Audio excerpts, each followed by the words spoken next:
Hello guys, good morning, good afternoon, good evening. This is Sai Charan and you're watching ENK Learning Hub. Let's start solving today's question. Show patient ID and first name from patients where the first name starts and ends with S and it is at least having 6 characters long.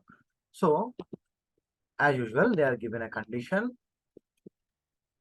select from, and the for condition we're using where, right? So, from which table we are extracting? Patients. And what are the columns we are extracting? So, patient ID, comma, first name.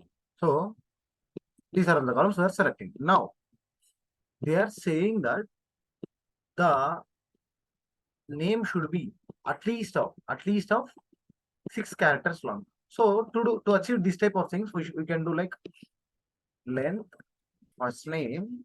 So, it will give number of characters which are present in that particular string. So, what they are saying, it should be equal to or greater than 6. So, we can say length of the first name should be greater than or equals to 6. And the another condition is that they are saying the name should start and end with S, right? Start and end with S. So for that, we can use first name like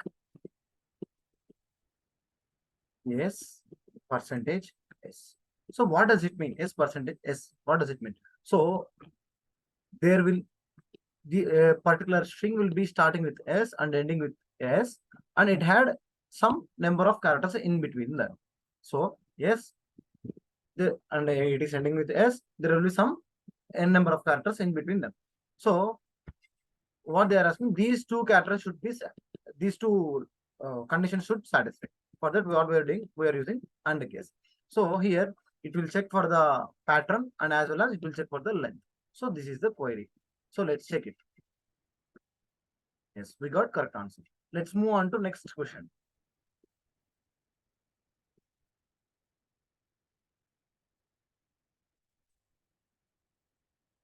So here show patient ID, first name, last name from patients whose diagnosis is dementia. Primary diagnosis stored in the admission table. So as usual, select from, and there is a condition, right? So where?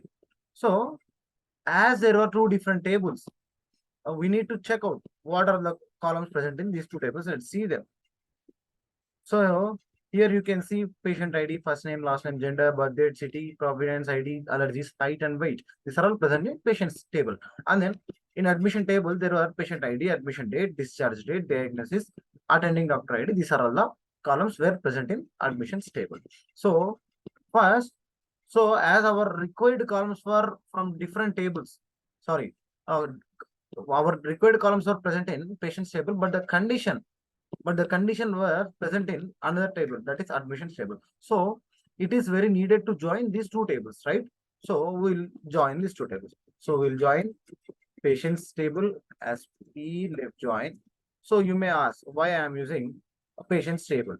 So because I need to preserve all the details of patients. So that is the reason I am using left join. Okay. So on P dot patient ID is equals to A dot admission, sorry, patient ID. So what, because I am joining with this condition, I am joining the two tables with this condition dot called P dot patient ID is equals to A dot patient ID. So let's write the columns which are required. So P dot patient ID, comma, P dot first name, comma, P dot last name. So what is our condition now? So our condition is that patients whose diagnosis is dementia. So diagnosis is equals to dementia. Dementia. This is our query. So let's check it. We got correct answer. So thank you for watching. Please do subscribe for more content.